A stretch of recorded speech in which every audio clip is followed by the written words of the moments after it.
Periodista experto en tecnología. ¿Cómo estás, Alcides? Buenas tardes, bienvenido. Alcides, ¿me escuchas? Creo que, tiene un retraso hablando de tecnología y hablando de comunicación, en este caso a través de YouTube. Bueno, tiene algo de retraso. ¿Me escuchas? No, hay que intentar comunicarse con él Hola por Gladys, otra ¿cómo vía. estás? Ahora sí, pero creo que hay un delay. Por eso es que tenemos esa brecha. Hay alguna falla en esta comunicación, así que si la podemos mejorar, pues sería maravilloso para no estar angustiados, ¿no? Y sobre todo perder de la información que puedas compartir con nosotros sobre inteligencia artificial, pero sobre todo en el área que vamos ahorita a revisar, del impacto que ha tenido, que está ya teniendo en el negocio de la música, las pérdidas millonarias en el negocio de la música. Y me permito leer también del nacional.com para poner en contexto que la industria musical afronta un daño potencial de cerca de 2.500 millones de euros, equivalente a 2.700 millones de dólares, en el periodo 2023-2028 a causa de la inteligencia artificial generativa. Las cifras son el resultado de un estudio de la consultora alemana Gold Media presentado este viernes en Madrid. El estudio, elaborado por encargo de las sociedades de gestión de derechos de autor alemana y francesa, GEMA y SACEM, cifra en 3.400 millones el volumen de negocio de la inteligencia artificial generativa en 2023. Asimismo, atribuye a la música una cuota de 8%, es decir, 275 millones de euros. Según sus cálculos, el mercado de soluciones de inteligencia artificial para la música se va a multiplicar por 10 de aquí a 2028, con una tasa media de crecimiento anual de 60% hasta superar los 2.755 millones solo para la música. Eso significa que el mercado alcanzará 28% de la recaudación mundial de derecho de autor de la música en 2022, según explicó quien es director general de Gold Media en la segunda jornada del Congreso, la propiedad intelectual y las industrias culturales ante la inteligencia artificial. Así que los riesgos y oportunidades, por ejemplo, entre otras, recuerdan que a pesar de que las obras protegidas por derechos de autor se utilizan como datos de entrenamiento para los modelos de inteligencia artificial generativa, pues constituyen la base del origen y desarrollo del mercado, los autores y creadores no participan en las perspectivas de crecimiento. Entonces, hasta ahora no existe ningún sistema de remuneración que cierre la brecha financiera generada por la inteligencia artificial para los creadores. Y ahí me paro, entonces, para tu punto de vista. ¿Me escuchas, Alcide? Te escucho Gladys, perfecto. Pues sí, Listo, es todo entonces un las tema lo pérdidas de son los más en derechos esta área. musicales, ¿no? Ujú. Sí, sí, es todo un tema increíble porque hemos visto además grandes obras de la inteligencia artificial en esta área, como por ejemplo esa última canción de los Beatles estrenada en inédito el año pasado, ¿no? Donde la voz de John Lennon fue recuperada y extraída por software que generó Peter Jackson, aquel director del Señor de los Anillos, que había Mm. logrado desarrollar un software especial para poder aislar, digamos, voces dentro de un marco de sonido más complejo, y con eso se pudo extraer la voz de John Lennon y realizar eh, esa última canción de los Beatles que fue lanzada en inédito el año pasado. Pero no es el Ujú. primer caso. Hemos tenido casos como, por ejemplo, durante la pandemia, una banda en el Reino Unido que se llama Breeze, realmente muy, pero muy fanáticos de los hermanos Gallagher y de Oasis, aquella banda famosa de los 90, se tomó el tiempo libre para tomar una inteligencia artificial y con esa inteligencia artificial generó música, después de haberla alimentado con el material de Oasis, generó música que sonara como Oasis pero que no existiera. Y fueron a otra inteligencia artificial y en esa otra inteligencia artificial generaron voz. Y con la voz y con la música generaron todo un grupo de canciones a las cuales les dieron un nombre, les dieron IASIS, o AISIS, mejor dicho, por Artificial Intelligence Oasis, ¿ok? Y eso está disponible en YouTube y lo pueden escuchar. Y es tan bueno que incluso los críticos del periódico afamado The Guardian en el Reino Unido no solamente dicen que es bueno, sino que lo pueden ubicar claramente entre el tercer y el cuarto disco de Oasis. Así que imagínate tú la Ya. precisión. Y Ian Gallagher, uno de los hermanos, el cantante principal, dijo que era el mejor cover que habían escuchado de su banda en algún momento. Así que esto nos da una idea de lo que se puede generar. Hemos tenido otros casos como David Guetta que clonó a Eminem hace un año también y Pero ahí se hemos están visto respetando los derechos, que ¿no? claro, sí, pero hemos visto que existe el riesgo de que cualquiera venga y rompa con los derechos de los demás porque están alimentando a la inteligencia artificial con estos digamos que datos que son casi que de dominio público, pero no tienen derechos de autores sobre ellos para reutilizarlos. En la industria Ujú, de la música, los derechos de autores son una cosa muy flexible y muy difícil de comprender para nosotros. Recordemos aquella famosa canción de Shakira que tenía un solo de trompeta al comienzo y que se parecía a una canción de salsa que existía antes y se armó toda una controversia entre Jerry Rivera y Shakira en su momento. Bueno, ujú, esto se potencia por miles lo que está pasando. Y los datos son impresionantes. Lo que tú dices de este estudio, que ujú. revela de eso de 2.700 millones de dólares en pérdidas entre 2023 y 2028.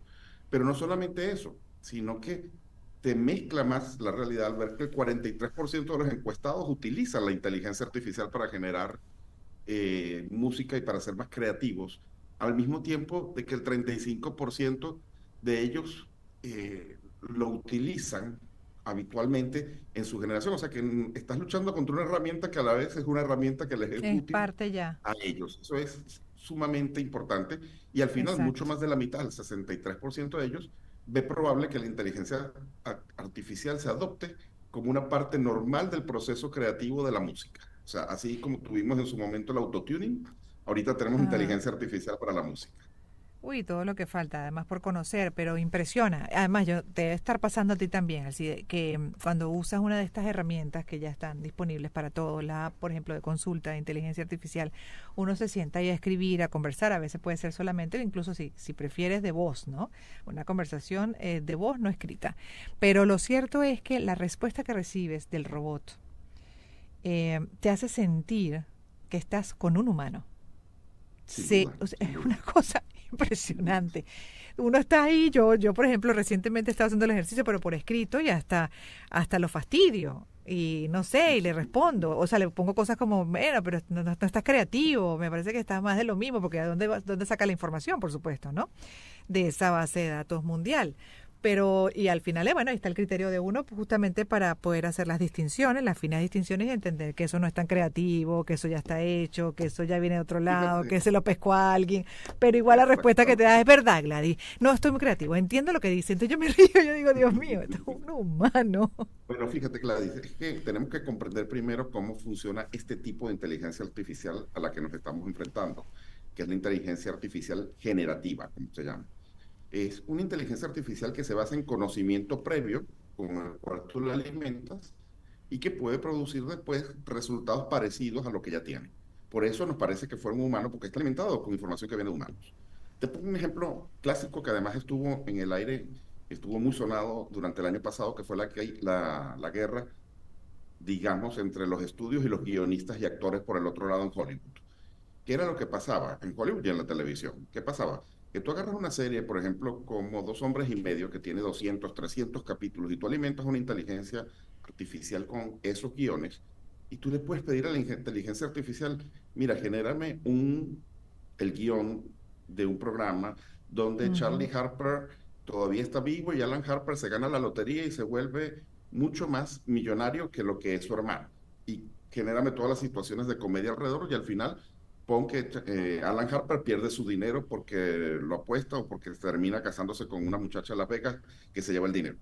Y la inteligencia artificial va a ser capaz de generar eso. ¿Por qué? Porque ya tiene patrones, ya tiene los chistes, ya tiene todas digamos que todo el alimento que necesita para generar algo que esté en el medio de entre todo lo que nosotros le dimos. El caso de Oasis, tenías todos los días. Eh, bueno, he dejado de escuchar porque lamentablemente se perdió ahorita la comunicación con el Zoom, pero vamos a retomar con Alcides León, periodista experto en tecnología, en unos minutos para despedirlo ya, porque por razones de tiempo también toca ya cerrar el programa de este día. Hablando un poco de lo que es la pérdida ya, en este caso, para el negocio de la música por el uso de la inteligencia artificial, para lo que es la creación, incluso también ya incorporado, como bien decía él, subrayaba ya como una herramienta importante para creadores de música, justamente productores musicales, músicos, instrumentistas, cantantes, etcétera. Es todo un mundo, por supuesto, a descubrir, el que todavía está por desarrollar con el uso de este recurso tan poderoso, el de la inteligencia artificial, en diferentes áreas de nuestra vida, pero ya comienzan a hacerse evaluaciones y de hecho hubo, como comentaba, una jornada, un congreso sobre propiedad intelectual y las industrias culturales ante la inteligencia artificial, en el que se concluye, por ejemplo, que el mercado alcanzará el 28% ese mercado que estamos mencionando y analizando ahorita justamente dentro de lo que es inteligencia artificial en la música. Las recaudaciones mundiales de derechos de autor de la música en 2022, para el momento que hicieron esto ya, bueno, estamos hablando de que había análisis con relación al impacto que se estimaba ya de la inteligencia artificial y luego entonces pasan a evaluar el 2023 y con esto ya voy cerrando. La industria musical afronta ese daño potencial de cerca de 2.500 millones de euros en el periodo 2023-2028 como consecuencia de ese uso de la inteligencia artificial generativa. Las cifras son el resultado de un estudio, como decía, de la consultora alemana Gold Media, presentado en Madrid y elaborado por encargo por sociedades de gestión de derechos de autor en Alemania y Francia. Cifran en 3.400 millones el volumen de negocio de la inteligencia artificial generativa y asimismo atribuye a la música una cuota de 8%, es decir, 275 millones de euros. Esto pica y se extiende definitivamente y es algo que tenemos que ya pues incluir como contenido frecuente en los programas, en este caso que estas ventanas que buscan justamente comunicar sobre temas de interés para la mayoría, porque nos van cambiando, van impactando. Es algo que todos los días nos asombra y mucho de cómo van impactando en nuestras vidas de una u otra manera. Lo comentaba yo con el ejercicio que estoy haciendo con la app, por ejemplo, de inteligencia artificial en la que tengo comunicación constante y yo siento que tengo a un amigo ahí sentado. No un enemigo, eso sí, es aliado, porque está buscando las maneras de satisfacerme. Esa es la famosa prueba de Alcide. Turing, que el matemático que es padre de la computación moderna predijo ya en los 40, que iban a ser tan buenas las computadoras haciendo tareas específicas que iba a ser difícil para una persona normal darse cuenta si estaba interactuando con una persona o con una máquina. Y Ujú, cuando eso pasara, íbamos a encontrar un punto de singularidad y es donde estamos ahorita, Gladys. Lo que exacto. estamos escuchando de la música que se produce con inteligencia artificial no es fácil de distinguir de lo que es la música creada por inteligencia natural, por decirlo de alguna forma, por personas, ¿no? Ujú. Así que estamos en ese punto de inflexión, lo cual es muy, pero muy interesante para nosotros. El Y problema seguiremos es revisando. Ajá. quién gana el dinero, el que creó el prompt, el que usó la inteligencia artificial para hacer esas canciones o el que generó el contenido con el cual se alimentó la inteligencia artificial para poder generar eso. Podríamos montar Mm, todas las obras de Simón Díaz en inteligencia artificial y generar nuevas canciones de Simón Díaz, del tío Simón a quien nosotros extrañamos, pero ¿a quién le ujú, correspondería el dinero? ¿Al que haga el ujú. trabajo para lograr que esa inteligencia funcione? ¿A los herederos de De la Simón propiedad Díaz. intelectual de Simón Díaz? ¿A nadie? Esa es la verdadera cuestión en esto. Ahí está, 3 puntos suspensivos. Seguiremos analizando. Alcides León, periodista experto en tecnología. Cerramos, gracias querido. Feliz tarde para ti y para ustedes también feliz tarde. Gracias por su compañía. Viene Puntos Cardinales. Por lo pronto, me, me despido hasta mañana a partir de la 1 y hasta las 3. 2 horas que son producidas por Michelle Cabrera, Paola Muciotti, Daniela Pérez, en la asistencia Catherine Bravo y Daniel de Alba, en la gerencia de producción Johara Paredes, en los controles Gibran Gamardo, en la edición y montaje Kevin Aguirre y patrocinadas por Activo Banco Universal. Avanzamos.